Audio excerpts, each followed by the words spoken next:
So what is your path? What is your path? What is your purpose? A few minutes ago, we said that our purpose here at Scottsdale CSL is to awaken to our spiritual magnificence. What if we did that every day, completely awaken to our spiritual magnificence? What would we be capable of? What would our world be? My message today is aligning power with purpose.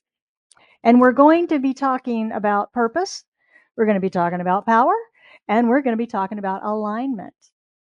When I think of purpose, I think about the very why of our existence.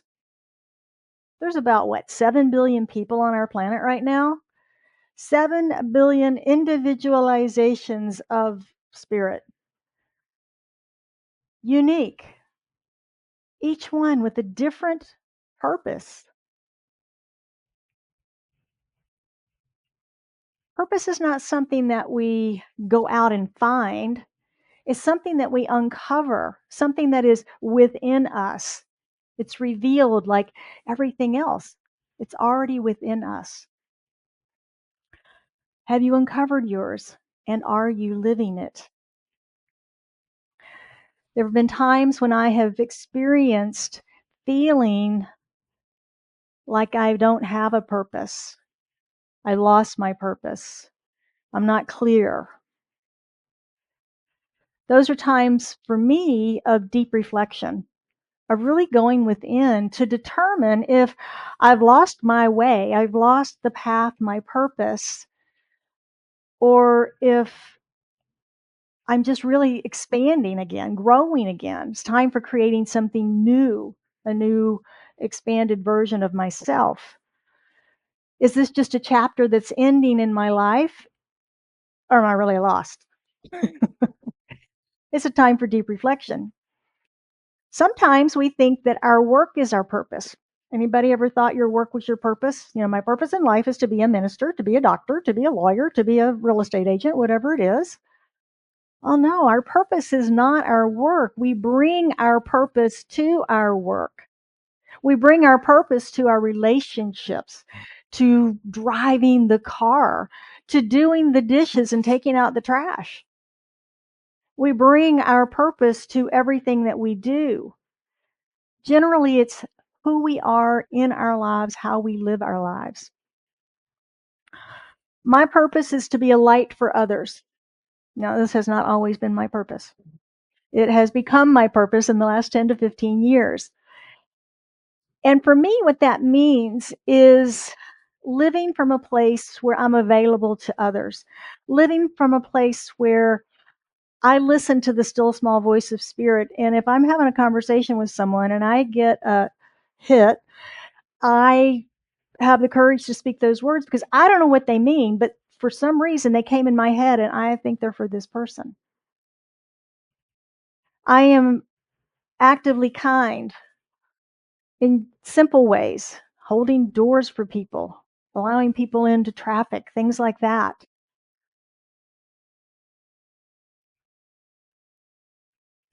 I am a channel through which spirit can flow. That's my purpose. And when I finally got that and stopped trying to compartmentalize my life into this is my spiritual life and this is my not spiritual life, my personal life, and I realized that it's one life and I live that life in alignment with that, that's when things begin to flow. That's when things begin to work. I had an example of purpose this week. As many of you know, my day job is in commercial real estate, and I do a little property management and asset management. I have a property manager that works for me. We've worked together for nearly 30 years. And we were talking about one of our properties and some challenges that we were having there. And he asked me what I thought and so forth. And at the end of the conversation, he said, "Yeah, I thought that's what you'd say." And it gave me pause to realize that I have a consistency in how I show up, because this conversation was about treating everybody in that property fairly as it relates to expenses, because everybody pays into the overall expenses of the property. And I've got one really big tenant that's prestigious, and I've got other smaller tenants. And it's like, no, we treat them all the same. We treat them all fairly. And again, that's what I expected you to say. And that made me feel good that I was showing up not only in my personal life, but in my business life consistently. Consistently. When we're living our purpose, people know who we are. They know what we're about. They know what they can expect from us, count on us for. If you're not happy or consistent with your purpose, not to worry. We can fix that. We can fix that. You can change it, right? Yes, we can change it because we have this thing on our minds is we can change. We're constantly evolving. We're constantly expanding our awareness, and aligning our mind and actions is the key, to making lasting change. Yesterday at the luau, I had the privilege of meeting some new folks that Valerie had invited and included into the group. And one of them was sharing with me that she's a mindfulness teacher. And we were chatting, and she said, yes, I have released 110 pounds and I've kept it off. And she said, I'm now helping others to do that. And I said, what did you do? She goes, well, I released it. I released it. And I changed the actions that I'm taking. Now, is this a spirit led conversation? Because this is what I'm talking about today. And she's talking to me about this stuff. It was fascinating. But I thought that's exactly what we are talking about, is this ability to change our thinking, change our lives. Have we ever heard this before, right? Ernest Holmes. But that's basically what she was describing to me, that she is working out in the world with these principles and teaching that. Change your thinking, change your life. And we too can do that. So to align this purpose with power, we first need to answer the question, what power are we talking about? What are we talking about, Reverend Jill? It's the power of universal energy, of course. It's the power of spiritual law and the way that spirit individualizes itself through our lives. In the science of mind, power isn't force and it isn't control. It's simply alignment. Simply alignment. Does anybody have an electric can opener at home? Well, sometimes when you put a can under the electric can opener and you push the lever down, the motor goes, but the can's not opening. Am I the only one that's ever had that experience? Okay, it happens, yes. Well, the blade is not in the proper alignment with the can where it needs to start cutting. The motor's working fine. The energy, the power is all there, but it's out of alignment, so it's not working properly. That happens in our life. When we're not in alignment, the motor and the power are still working, but it's not working properly, right? It's not working properly. So when we put the blade in appropriately or properly with that alignment, the can opens right up, doesn't it? Cuts like butter, as they say. It cuts like butter. The same is true for us. When we're in alignment with the power of love, which created us, with the spiritual laws of the universe, which govern everything, doors begin to open more easily for us, and our life seems to flow a little more harmoniously, just like that can opens so much easier. Power is God in motion. Power is God in motion through a willing consciousness. It's the infinite creative life-giving presence that flows through each of us in the moment that we become aligned to it. That power in the can opener is going, but it's not flowing through to put the power on the blade to open the can. That power is ever available to us. It's just we're not in alignment with it. What's a willing consciousness? What is a willing consciousness? It means that we're available to spirit. Why wouldn't we be available to spirit? Because we had this little thing called an ego mind that goes, I can do that. I can move everything around out here. I'll move this over here and that'll work better. And then this will work better. And then that's going to happen. And they're going to do this. And it's all going to be perfect. Have you ever noticed it doesn't always work that way and you're exhausted at the end of the day? Yeah. Yeah. So we are brilliant human beings. We are powerful. But when we forget that spirit is the true power that works through us, like Jesus said, not me, but the Father that does the works, it's like we pull out that old handheld can opener and start doing this, trying to open the manual can. Hurt your wrist, hurt your thumb, can's all wonky. We miss the opportunity to harness that real power that's available to us. We spend that time moving stuff around in our environment rather than surrendering to the grace that's always available to us. And using those tools in our toolbox we've been working on for a long time to build those up so that we've always got them available to us, like the electric can opener. It's always available to us. Now, there's a simple process to activating this power. As I said, it's always activated, but what if we could give it jet fuel instead of gasoline? What if we could give it more power through our lives? Align with it, activate it. We can do that. And there's 3 steps that I've found that work well in my life. And one is mental clarity. The second one is focused intention. And the third is taking inspired action. So let's look at what those are. Mental clarity is, we know when we have it. Everybody, you ever felt like you're in a fog? Just mental clarity is when we feel like we've lifted up, we see a broader perspective. We're no longer focused on the myopic of one thing or 2 things, and we can see the bigger picture. The fog is lifted, so to speak, and we can feel more in alignment with principle in those moments. Now, a lot of times we feel that after prayer treatment. If you've ever had prayer with a practitioner, and you tell them what you would like prayer for, and they do that prayer for you. At the end of it, we're open, we're receptive, we're believing that we are receiving that. We feel completely in alignment with that. We feel that power. It's the power of belief. Because someone else believed it for us, we can now believe it too. We can believe that to be true. We've said yes. So when we're mentally clear, we know things like when to say yes and when to say no. We know when we're mentally clear when it's time to let it go, set it down, no longer carry that burden.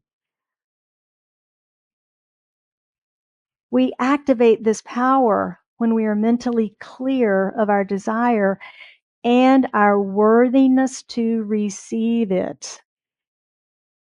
That's a key step in receiving, is it not? Is to truly believe we're worthy of receiving it. And that practitioner you prayed with knows that truth, and has prayed that truth for you. The second step in the process is focused intention. This is where we know that what we desire and make a conscious declaration of is ours. Now, many of us in this room did this in January. We had a burning bowl and we set our intentions right there. This entire year's theme is intentional living. So we've been talking about intention a lot. Intention, focused intention, is not a hope, a wish, a wouldn't it be nice, a dream. It is that knowingness and staying focused on it. It's not writing something down in January and then by the next week going, what did I write down again? What was that? It's knowing what we wrote down. It's staying focused on it and making it an active part of our life every day. When we set this clear intention and stay focused on it, everything begins to be reshaped and change in our lives. Our decisions, our actions, our energy becomes more focused. Think about your average morning getting up. Is one of the first things you do is set your intention of who you're going to be for the day, how you're going to show up, what God quality you're going to walk out into the world and be an example of to everybody? Imagine if we did. Imagine if we did. Would we have more or less days of being disconnected, of being angry, of being frustrated? If we set our intention and said, my intention is to walk out the quality of peace today and be peaceful in every interaction, every conversation, everything I say, I am going to be a place of peace. I'm going to be a place of love. I'm going to be a place of joy. I'm going to sprinkle stardust joy on everybody today. Pixie dust, isn't it? Yeah, pixie dust on everybody today. It's going to be a happy, giggly day. What if we set our intention? Is it crazy to say that? Would it work? Exactly. Being proactive in our lives and doing these things, making these steps, this focused intention of, gosh, I want life to be better. I'm going to start right here. I'm going to start right here by declaring my intention for the day to be this kind of a person, and just know that I'm going to be that ripple effect on the pond to everybody I meet. Focused intention is powerful. Now, the third step to activating power is taking inspired action that feel like they're aligned, true, and maybe a little uncomfortable. Maybe a little uncomfortable because it's stretching us into our next expression. It's stretching us into our next greater demonstration of our purpose, because just like there's depth of spirit that we learn about and it just keeps going, there's depth of purpose in us and how we expand that in our lives. Sometimes these inspired actions can be simple, can be speaking our truth. It can be speaking our truth. It can be showing up differently. If we've shown up in a way that we're not proud of, we can choose to show up differently. How about saying yes when we're afraid? I'm going to step in because I know I've got the support of the universe. I'm going to say yes. And sometimes it is saying no. Sometimes it's saying that's not for me. Each small step we take is that ripple on the pond, and it expands out and expands our life.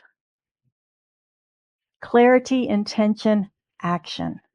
Clarity, intention, action. This is how we increase our receptivity to the power that's already flowing through us, how we amplify it.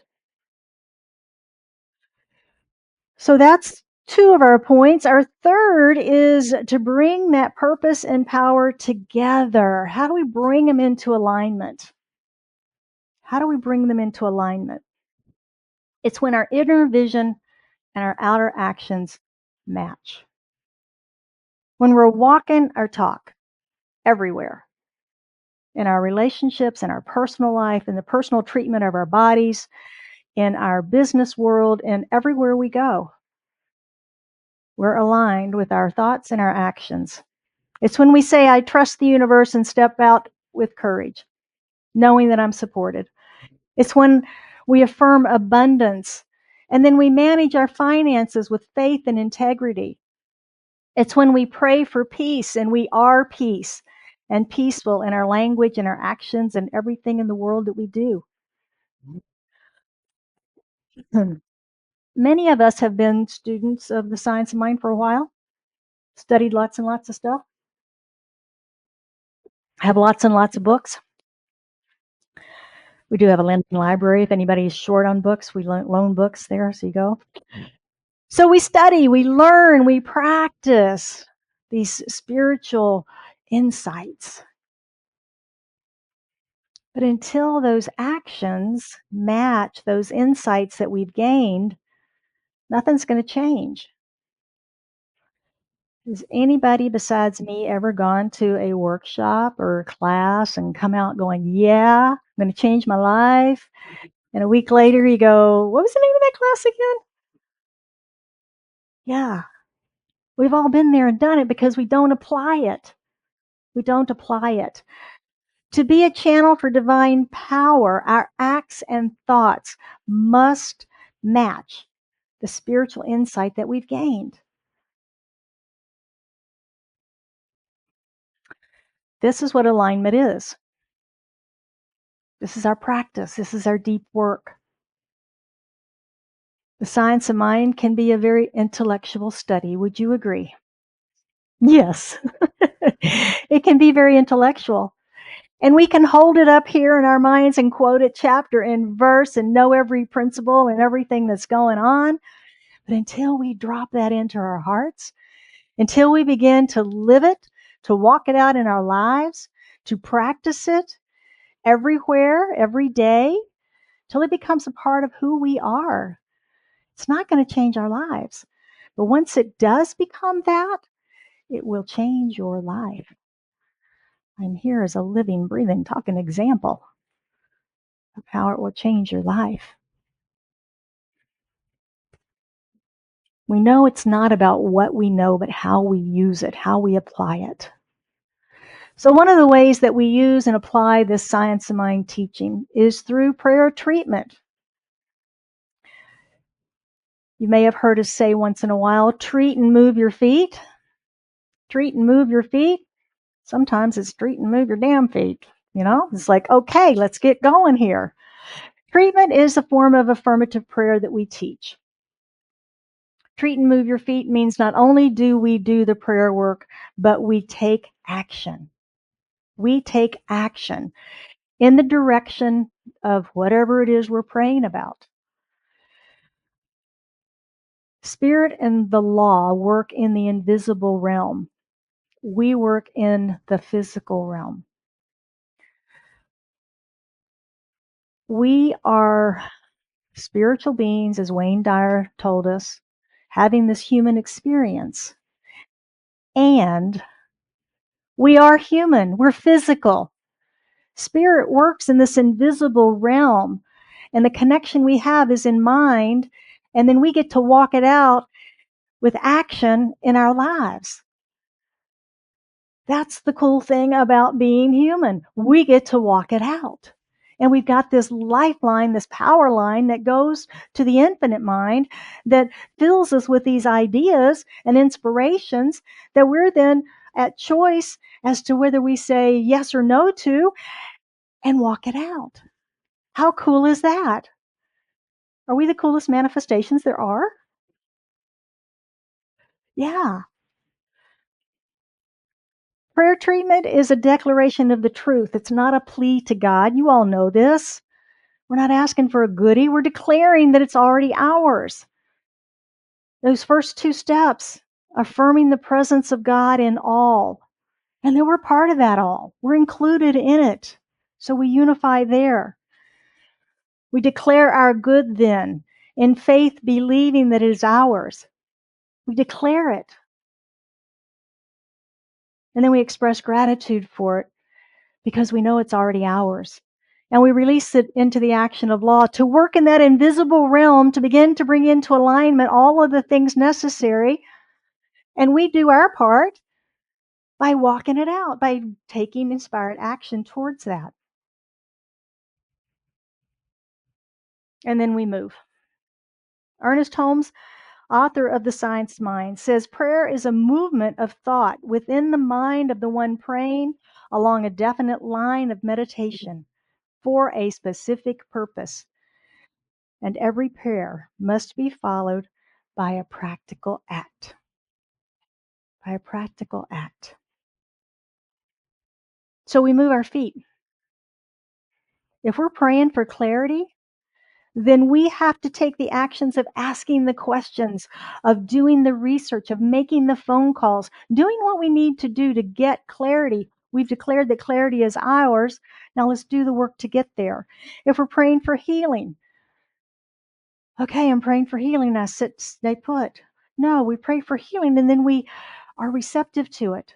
We take a walk, we drink the water, we do the forgiveness work maybe. Maybe we need some forgiveness work. If we're praying for purpose, we're receptive to new ideas. We're not constantly blocking them out and saying, no, no, no, no, no, no, no. We're receptive to them. Then we're courageous enough to try something new. And we generously offer our gifts out to see where they're going to work, who needs them, who wants them, who's going to utilize them. And we're daring enough to take a risk, knowing we're supported by the universe. Study and prayer clear the path. Action is what walks it. Gave you a little snow picture here to cool you off here in the middle of June. Prayer clears the path. Action walks it. So let's look at our spiritual practices for this week.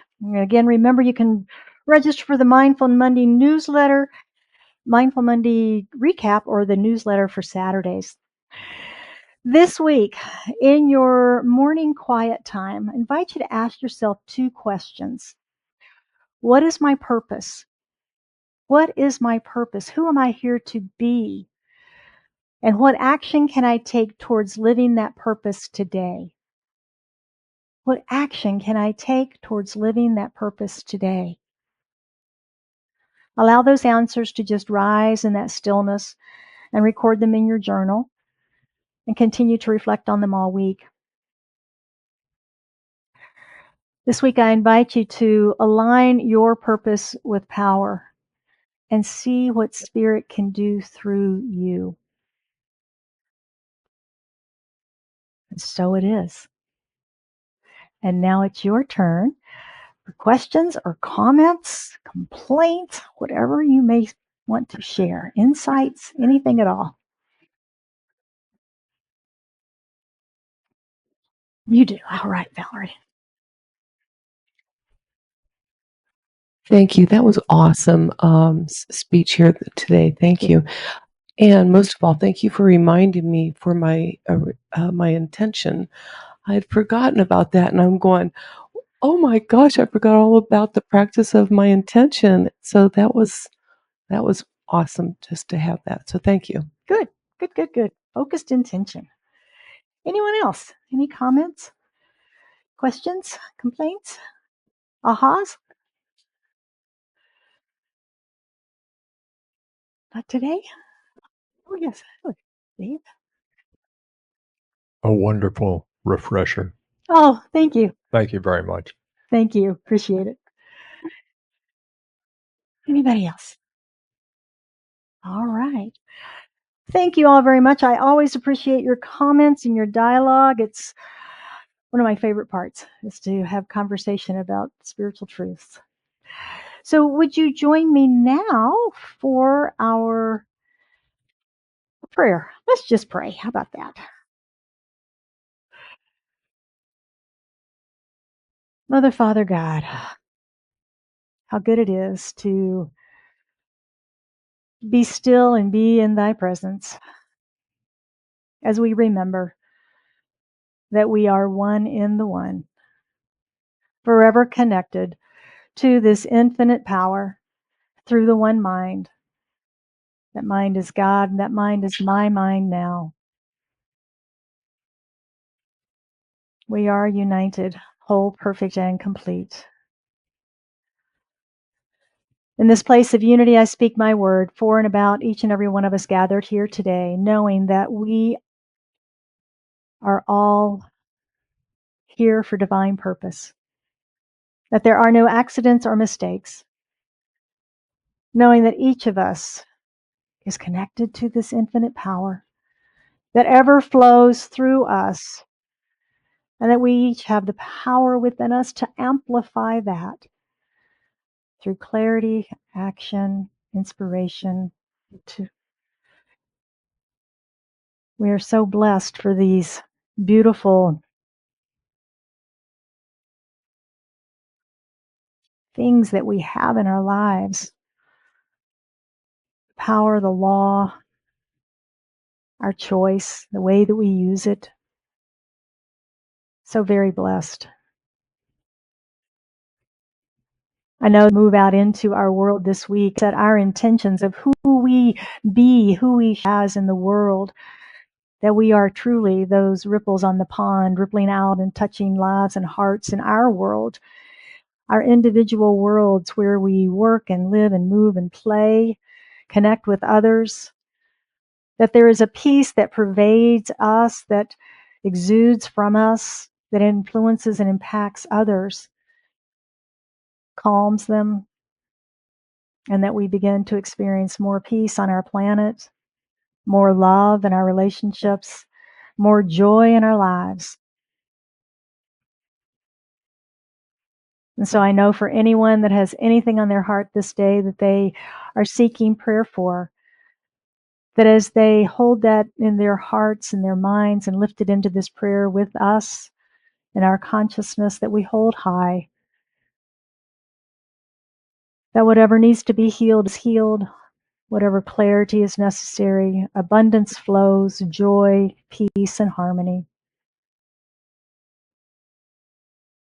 So knowing this truth, I release this into the action and activity of law with joy and thanksgiving, knowing that it is already done.